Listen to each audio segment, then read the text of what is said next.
sunny and beautiful Wednesday afternoon, October 1st, 2025. Welcome on into the Bullpen. I am your host, Adam the Bull, and we are brought to you by Bet Rivers. I'm pointing in the wrong direction. Bet Rivers. There you go. Bet Rivers. Make sure you're using the Bet Rivers app. If you're not doing so, you are missing out and get extra value this summer with prop packs exclusively at Bet Rivers. Opt into the Prop Packs promotion for your chance to earn profit boost, bonus credits, and more when you place MLB same-game parlays. See the Bet Rivers app for full details and tear into the action. The Guardians tore into the Tigers late in this game, and they pull out a victory 6-1. Although the way the game ended with Cade Smith throwing over 30 pitches, I'm sure has a lot of people nervous about what's to come for game number 3. We'll get into that later, but let's go right back to the beginning where the Cleveland Guardians, it was a sign of things to come in this game. Parker Meadows leads off the game with a base hit. Then Chase DeLauder in his major league debut makes an error in the outfield on a Gleyber Torres fly ball, and I'm sure a lot of you were panicking there. I only saw the play after the game, or not after the game, during the game. Because I was driving home as that was going on, listening on the radio, and I'm like, oh, shit, here we go. Nonetheless, in what, as I said, was a sign of things to come for much of the day, Tanner Bybee got out of trouble. A long at-bat to Kerry Carpenter. He struck him out, struck out Torkelson, struck out Riley Green, right through the heart of the lineup after a ground ball single and an error. And Tanner Bybee gets out of it without a problem. And then, with one out and nobody on in the bottom half of the first inning, George Valera, we talked about it yesterday. I said today, I said yesterday on this show, I said yesterday on UC Ultimate Guardians, I said earlier today on the Ultimate Cleveland Sports Show, Valera, DeLauder, Manzardo, Kafis, won them all in the lineup. They all were. And they all contributed in this game. Manzardo really didn't do anything, but the rest contributed, led by Valera, who hit a bomb home run in the bottom of the first to get the Guardians' offense off to a good start. The offense would stall for a while, obviously, after that. Not much doing as both teams went kind of quietly until the fourth inning. The Tigers did threaten in the third. I mean, the Tigers had base runners all game long. As I said, it was a sign of things to come. They drew 6 walks, 7 hits, 1 hit by pitch. So they had plenty of base runners in this game, but they're only able to score 1 run. That was off Bybee, and the bullpen did the rest. But let's go to the fourth inning. A 1-out double by Riley Green. Then after a ground out, he's on third with 2 outs, back-to-back walks, and Bybee seemed to really lose his rhythm there in the fourth inning. He walks both Dingler and McKinstry to load the bases. And then, talk about Chase DeLauder contributing. He had walked in his first at-bat, a good at-bat, good long at-bat there. And then with the bases loaded, 2 outs, Javi Baez comes through with an RBI single up the middle. And what was a huge play in this game, huge. The Guardians end up winning 6-1. But had this play not happened, maybe the game goes differently. You would have used different relievers in this game. You never know how it would have went. So Baez singles, if you weren't watching. Riley Green scores, and it looked like that the Guardians, or that the Tigers were going to score again. The second runner had scored. It was Dingler. And the Guardians, but DeLauder made a great play, very headsy play for a guy who hadn't played much outfield and was making his major league debut, just the 6th player ever in the postseason. Makes a great throw to third. Ramirez puts the tag on and is able to put out Zach McKinstry at third. So now they called him safe initially. I don't know about you folks, but every replay I saw, you couldn't tell. You couldn't tell one way or the other. So I assumed that they were going to keep it as being safe. and that the second run would score because Dylan Dingler scored on the play, and it was going to be 2-1 Tigers. Well, they must have had a better view wherever they're, I think it's in New Jersey, actually, where their base of operations is. Obviously, they got a lot more cameras there. There must have been an angle that we didn't see. They could pair them up together. They were able to overturn the call on Ramirez's tag, so McKinstry was out at third, and then once that happened, you knew the run was coming off the board because clearly that tag, or what they called a non-tag, but eventually became a tag, that happened before Dingler hit the plate. That was not even close, and that was huge. So instead of 2-1 Tigers, runners at second and third, 2 outs, it was 1-1, inning over. I mean, that was just massive there, and it was all Guardians after that. It took a while for the rest of it to happen. Both teams went scoreless in the 5th, 6th, and 7th, but again, the Tigers got out of jam after jam, or the Guardians got the Tigers out of jams. A lot of questionable moves by both managers. I did not think it was a good idea to take Casey Mize out of the game. I don't know why. I thought he was pitching pretty well outside of the home run. He hadn't given anything up. After he walks Ramirez, now Holton came in, got the double play on Manzardo, got out of the inning. The Tigers threatened with 2 outs in the 5th on a single and a walk. Zabrowski came in, which I had no problem with that. I thought it was the right move. Bybee was he had been a little shaky. He hadn't been great, and the pitch count was getting up, and Riley Green is much, much better against righties than lefties. So I thought it was the right call to go to Zabrowski there. He gets Riley Green, I believe it was on 1 pitch to line out to end the inning. Guardians, not much doing in the 5th. They get 1 base runner. In the 6th, they have a runner on first, 2 outs. Gaddis comes in. He gives up a base hit to Javi Baez, but then he gets Parker Meadows on what for a moment looked like it was going to be maybe DeLauder was going to miss that one. Fortunately, he made the play. Okay, so we're 1-1 going to the bottom of the 6th. In the bottom of the 6th, Jose got a 2-out walk, but nothing doing there. Top of the 7th, Gleyber Torres is hit by a pitch. Kerry Carpenter then singles, and you had to think the Guardians were in big trouble here. First, and again, the Tigers had threatened all game, but they hadn't, outside of the 1 run, they hadn't come through. First and third, nobody out. But Gaddis gets Torkelson to pop up to short left. Okay, gets out of the jam there. Tim Herron comes in to replace Gaddis. He strikes out Jahmai Jones, strikes out Wenceel Perez. Now, I understand that Riley Green struggles against lefties. I got to say, it's Tim Herron. I mean, he's not Tarek Skubal. Herron's a good pitcher. Don't get me wrong. I mean, he's good, and he's had a good season. I get it. I think A.J. Hinch, pinch hitting. Riley Green's been your best player. How do you take him out of the game in that inning there? I don't understand. That to me was stunning. That in the 6th inning, it was the 7th inning. The game's tied. You know there's a decent chance that spot's going to come up in the lineup again. I thought that. I know Jahmai Jones has done a nice job hitting lefties in limited at-bats. I thought that was really stupid. Anyway, Herron strikes him out, strikes out Perez. Inning is over. Nothing for the Guardians in the 7th. Quick 1-2-3. Junis comes in to pitch the 8th. With 1 out, he walks McKinstry. Then he gets the 2nd out. Okay? And then a play that, a moment, which I understand, which could come back and haunt the Guardians tomorrow. Hopefully it doesn't. The Guardians bring in Cade Smith with 2 outs in the 8th to face Parker Meadows. Now, you didn't know it's a 1-1 game. The winning run, the go-ahead runs at first. You're facing a lefty, so you don't want Junis to pitch against the lefty. The decision to bring in Cade Smith with 2 outs in the 8th, combined with what happened in the 9th, hopefully doesn't bite them. Because you get Cade Smith and he strikes out Meadows and all is well.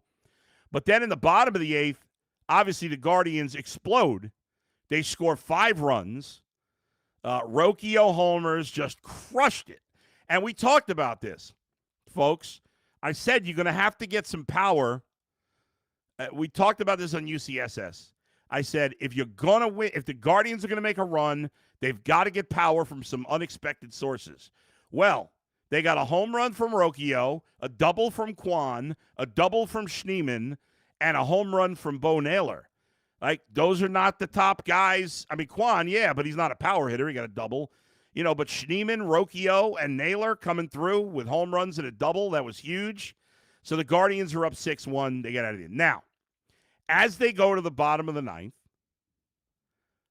I'm thinking, okay, well, this sucks now that they brought in Cade Smith, because I know how managers think. And I'm sure because of what happened in the bottom of the ninth, all of you are screaming they should have taken Cade Smith out. They should have brought somebody else in. I know Steve Becker, my executive producer from UCSS, he's like, this is crazy. Why are they leaving him in? I had the same thought. Like, could you go to Matt Festa or Colby Allard or wherever? I can't think of right now who else was in the Guardians' pen. But it was all their top relief pitchers. All the guys in the inner trust circle had been used. And I know how managers think. We're thinking, like, okay, you could bring in Matt Festa. It's a 5-run lead. He's not going to blow it. The manager's not thinking that way. He's thinking, oh, my God, if I take out Cade Smith and we blow and my next guy gets in trouble, I got nobody to stop the bleeding because all my good relievers have been used, and I just pulled out a closer who had only faced one batter and thrown a couple of pitches. I can't do that. Now, I get it. There's part of me that was like, man, maybe we should take him out to start the inning. He pitched yesterday. Well, I was going to say it couldn't have gone worse. It could have gone worse. They could have blown the lead. But, so he gets the first out, no problem, but then a walk to Carpenter. He hits Torkelson. Strikes out Justin Henry Malloy, but then Rocchio makes an error, which loads the bases. What's his name? Oh, my God. Vogt. I couldn't think of his name for a second. Vogt comes out to talk to Cade Smith. He keeps him in. Dingler lines out to Kafis at first. Now, let's start with the good, which is mostly good.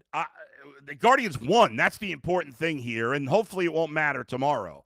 They win 6-1. They even up the series. They bounce back in a big-time way. They get production.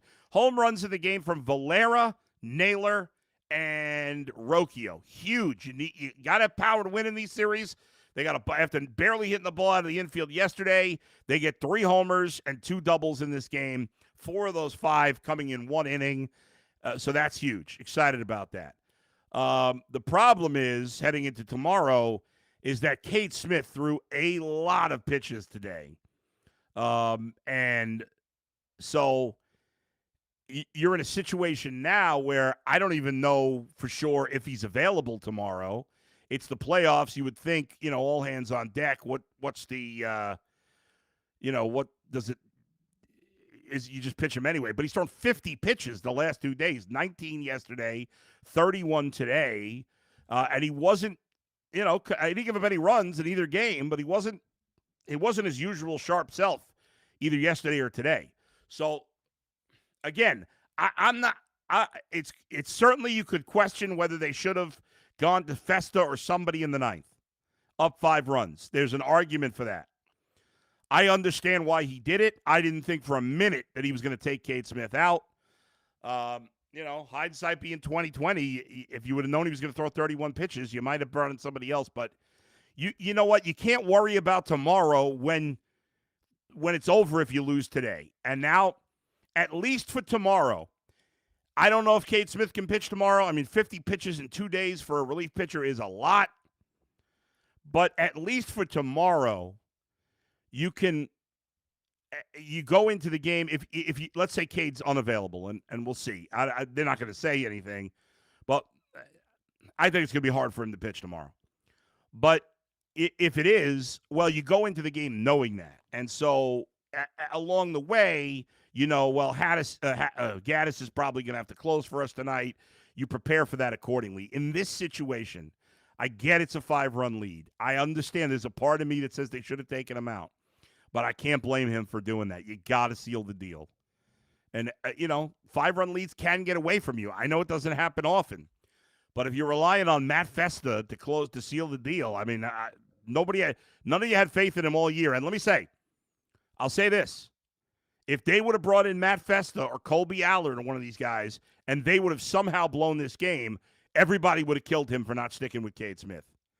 So while there is an argument to be made for it, I think in the end, Vogt did the right thing, got through the game, and now you worry about tomorrow. I'll be curious to see whether or not, and we may not find out until we get to the game. But I find it hard to believe Smith's going to be able to pitch. 50 pitches. That is a boatload. But it's the playoffs. So who knows? Let's see. What do we got here? Okay. Are we saying so in terms of the game time tomorrow? Looks like the game, let's see. The Tigers and Guardians series is scheduled to have a 1:08 p.m. start. Game 3 is tentatively scheduled for the same time and network, but there are scenarios where it could move. All right, so the game is not locked in to 1 o'clock. It depends what happens in these other series. If there are okay. So the game could end up being at 3:08. It could end up being at 7:38. Looks like the Cubs are not going to sweep because the Padres are up 3-0 on the Cubs. And so that game looks likely, it's not over certainly, but 3-0 with the Padres bullpen means the Padres will probably win. So that series will probably go to a game 3 at Wrigley tomorrow is my guess. But and then we have to see what happens with the games at night. I would be shocked if the Dodgers didn't win. Yankees or Red Sox certainly is a toss-up. All right, let me get some comments from the fans. I know everybody's fired up right now. A lot of people watching, over 800 people on live with me right now. I appreciate everybody being with me. Let's see. Solo, Ciervo, De Cristo. Festa could have easily given up a grand slam. Vince says these 1 p.m. games suck. Michael says, I'm telling you guys, Cade will get rocked tomorrow if he throws, or he won't be able to throw a strike. Listen, I'm never going to say 100% sure that he can't pitch tomorrow. I don't know how he feels physically. He's going to want to go. I just find it hard to believe you could pitch him tomorrow. And that's unfortunate because had they pulled him out, or the best scenario was he hadn't ever come in the 8th, and then you would have started Festa in the 9th, and then if he got in trouble, maybe you could have gone to Cade Smith, but he probably wouldn't have thrown 31 pitches. Slade Ciccone is going to start game 3. Joey Cantillo is somebody that could go. I mean, I guess they could have gone to Cantillo also in the 9th, but the closers in the game, you don't want to pull them when the game's not over. I get it. Teams do not want to do that. I don't think any manager would have pulled him in that situation.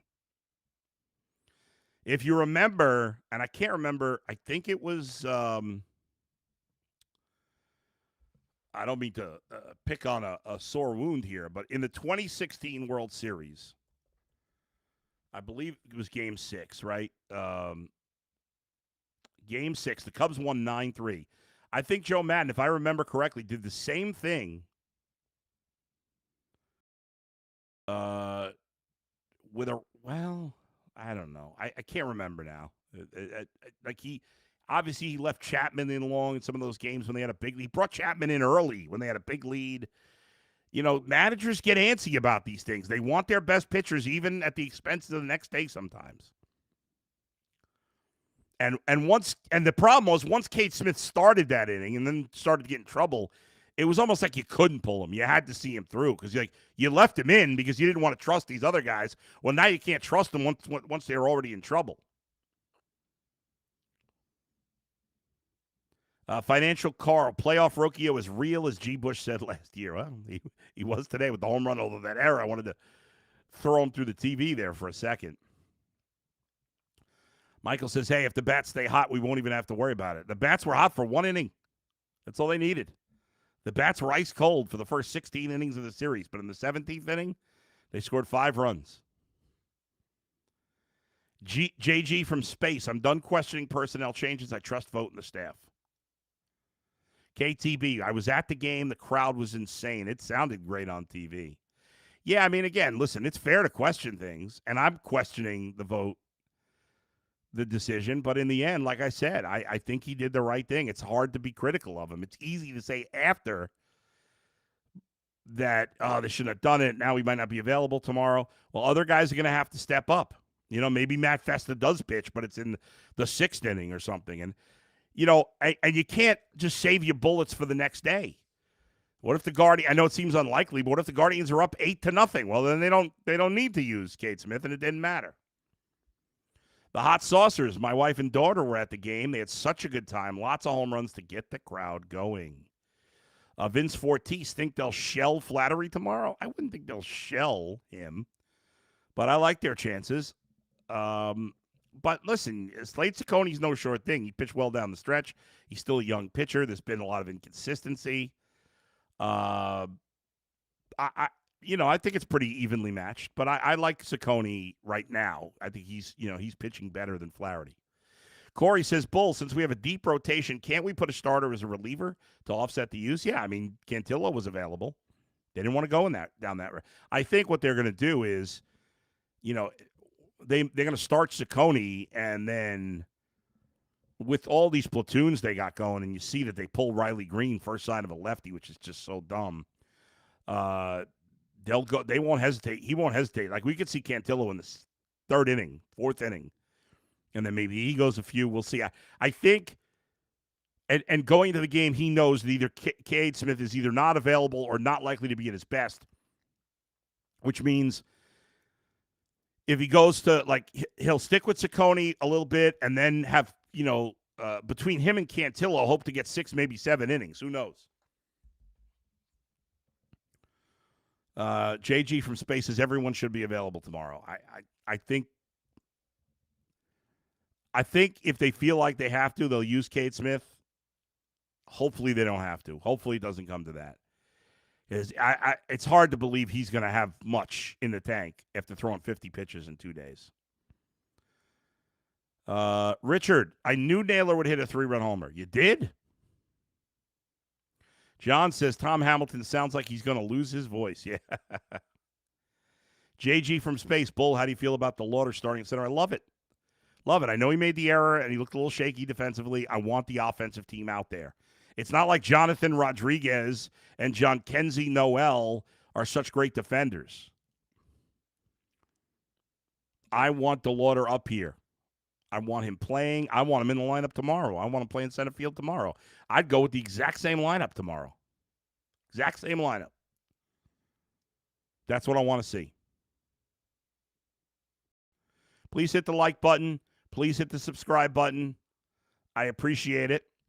I also want to let you know, sign up for the Mike Francesa newsletter. You get exclusive content, contests, and offers.